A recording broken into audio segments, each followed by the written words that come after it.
Hello everyone, आज हम बात कर रहे हैं IBPS RRB PO and clerk को अगर आप टारगेट कर रहे हैं तो मेंस की प्रिपरेशन देखिए जून में आपने स्टार्ट कर दी तो बहुत बढ़िया है। बिकॉज जून का मंथ आपका मेंस के लिए ही होता है, तो इसमें मोस्ट इंपॉर्टेंट चीज़ है आपके मॉक टेस्ट। अब कुछ स्टूडेंट्स के दिमाग में ये डाउट होगा कि मॉक टेस्ट कैसे अटैम्प्ट करना है। या तो हम मॉक टेस्ट को पूरा कंप्लीट अटैम्प्ट करें या फिर हम क्या करें कि मॉक टेस्ट को डायरेक्ट सबमिट कर दें। तो कौन सा एक राइट वे होता है, सही तरीका क्या है, मॉक टेस्ट देने का सही तरीका क्या है, आज हम उसके बारे में बात करेंगे। जैसे मैंने किस तरह से अपने मॉक टेस्ट दिए हैं एंड मेरी क्या प्रिपरेशन, क्या स्ट्रेटजीज मेन के रिगार्डिंग रही है, उस बारे में बात करेंगे। आज का हमारा टॉपिक मॉक टेस्ट है, सही तरीका मॉक टेस्ट देने का। तो राइट वे कौन सा होता है मॉक टेस्ट को देने का? सबसे इंपॉर्टेंट चीज़ आप ये देखिए, अगर तो आप बिल्कुल ही बिगनर्स या फिर मान लीजिए कि आपने पहले मेंस के मॉक नहीं लगाए हैं एंड आप फर्स्ट टाइम मॉक लगा रहे हैं, तो फर्स्ट मैं आपको प्रेफर करूंगी कि आप पूरा कंप्लीट मॉक लगाइए। आप क्वांट्स का भी देखिए आपको कितने आते हैं, चाहे आपको 5 नंबर का आता हो या 10 नंबर का आता हो, आप क्वांट देखिए, फिर आप रीजनिंग देखिए, इंग्लिश या हिंदी जो भी लेना है आप वो देखिए। हम आरआरबी की बात कर रहे हैं अभी फ़िलहाल। आपको कंप्यूटर देखिए, जीए देखिए, क्या चीज़ें आपको आ रही है। आप क्या करिए, जो मतलब हम ट्रिक से या फिर तुक्के मार के लगा देते हैं वैसे नहीं लगाना, जो आपसे सोल्व हो रहा है बस उसी पे टिक करिए एंड आप देखिए आप कहाँ स्टैंड करते हैं। इतना क्लियर हो गया? आपको सिर्फ नंबर देखने कि मेरे कितने नंबर आ रहे हैं।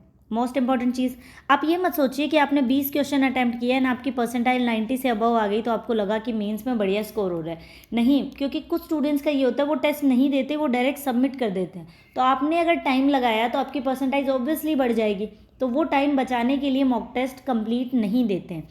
पहला मॉक टेस्ट मैं आपको कहूँगी कि आप दीजिए, 1 या 2 मॉक टेस्ट आप दे के देखिए, अगर आपकी तैयारी नहीं है तो भी।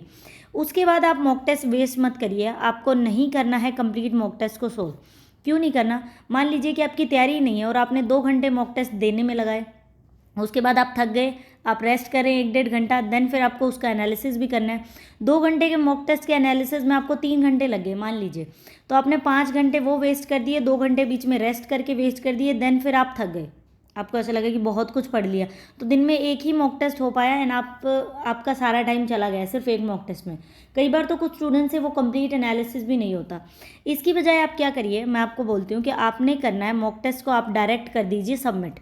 आपने मॉक टेस्ट को डायरेक्ट सबमिट कर दिया, सबमिट करने के बाद क्या करना है, क्वांट्स का सेक्शन उठाइए, एक सिटिंग के अंदर पूरा क्वांट्स के 40 क्वेश्चन कर दीजिए, देन फिर आपको रीजनिंग करनी है इस तरह से कंप्यूटर। उससे क्या होगा, आप सारे क्वेश्चंस कर पाएंगे। मान लीजिए आपको क्वांट्स में कोई क्वेश्चन नहीं आता तो नीचे उसका सोल्यूशन दिया होगा, आप उसको चेक कर सकते हैं, आपको पता लगेगा कि ये अप्रोच होती है मॉक टेस्ट को देने की।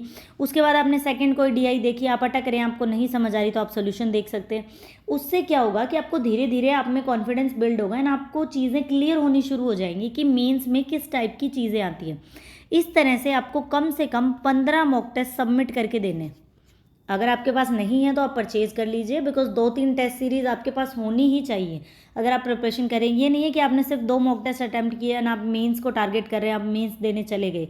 ये गलती मत करना, मैंने भी खुद की थी। मेंस को हम बहुत ज़्यादा लाइटली ले लेते हैं। प्रीलिम्स होते ही स्टूडेंट्स के ये होता है कि मैथ रीजनिंग तो हमें आती है, हम कर लेंगे, हम सिर्फ जीए पढ़ेंगे। वो जीए पे लगे रहते हैं, जीए का कोई भरोसा नहीं है कहाँ से जीए आ जाए। तो मेरा भी यही था कि मैंने वो जो 20-25 दिन थे मैंने पूरा जीए पे लगाया। जीए का कोई सिर पैर कुछ नहीं है, क्या पता क्या का क्या पूछ लें आपसे जीए में। तो फोकस करिए, मैथ एंड रीजनिंग को भी लाइटली मत लीजिए, आपको करना है मैथ्स एंड रीजनिंग भी। मेंस लेवल का अलग होता है, प्री लेवल का अलग चीज़ें होती है, उसमें थोड़ा हाई लेवल की चीज़ें आएंगी। इस तरह से 15 मॉक टेस्ट दीजिए कम से कम। कोई पीडीएफ अवेलेबल है तो पीडीएफ सोल्व कर लीजिए। उससे आपको क्या होगा कि आप 15 तरह के 40-40 क्वेश्चन कर पाएंगे। 15 मॉक टेस्ट आपने दिए, काफ़ी हद तक आपका मतलब नॉलेज आपको हो जाएगी कि मॉक टेस्ट में क्या चीज़ें होती है क्या नहीं। देन फिर आप टाइमर के साथ उसको अटैम्प्ट करिए, फिर देखिए आपके स्कोर भी बढ़ेंगे, 20 आने लगेंगे, 30-40, इस तरह से आपका स्कोर इंक्रीज होना शुरू हो जाएगा। क्योंकि आपको पता रहेगा कि इस तरह की डीआई देखिए, ये क्वेश्चन है मान लीजिए अर्थमेटिक का कि इसमें मैं अटकता हूँ, तो एक बार आप उसको स्किप कर देंगे। जो आपको पता लगता रहेगा कि इस तरह की डीआई में मेरी कमांड बननी है तो मैं पहले इस डीआई को सोल्व करूँ, देन फिर मैं दूसरा करूँ। तो राइट वे यही है, एक मॉक टेस्ट दे के देख लीजिए, आपको पता लग जाएगा आप कहाँ स्टैंड कर रहे हैं। उसके बाद मेरी मानिए 15 मॉक टेस्ट डायरेक्ट सबमिट कर दीजिए एंड उनको सोल्व करना है। एक बार नहीं, उनको कम से कम 3 से 4 बार आपको थोड़ा थोड़ा टाइम बीच में गैप देके उनको सोल्व करना है।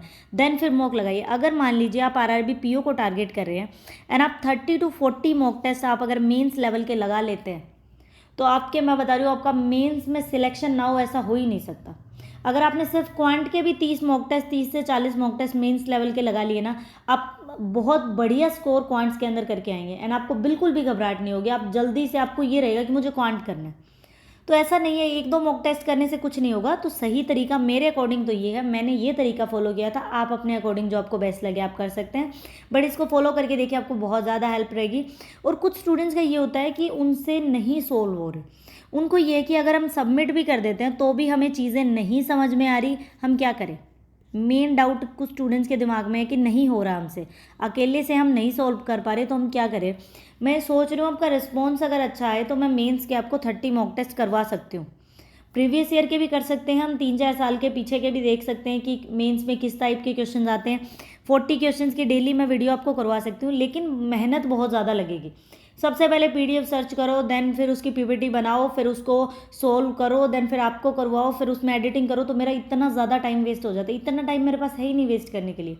तो मुझे ऐसे लग रहा है अगर आपका रिस्पॉन्स अच्छा हो तो मैं बना सकती हूँ। एक तो मैं रिस्क लेके देखूंगी, एक तो आपके लिए वीडियो बनाऊंगी, उस पर कैसा रिस्पॉन्स रहा देन फिर मैं टाइम निकाल के, बिकॉज क्या होता है ना, कोई भी वीडियो बनाते हैं थोड़ी ज़्यादा मेहनत होती है, देन व्यूज़ वगैरह आ जाते हैं, तो थोड़ा ऐसे रहता है कि ठीक है, मतलब इस स्टूडेंट्स को ये चीज़ चाहिए तो हम करवा सकते हैं।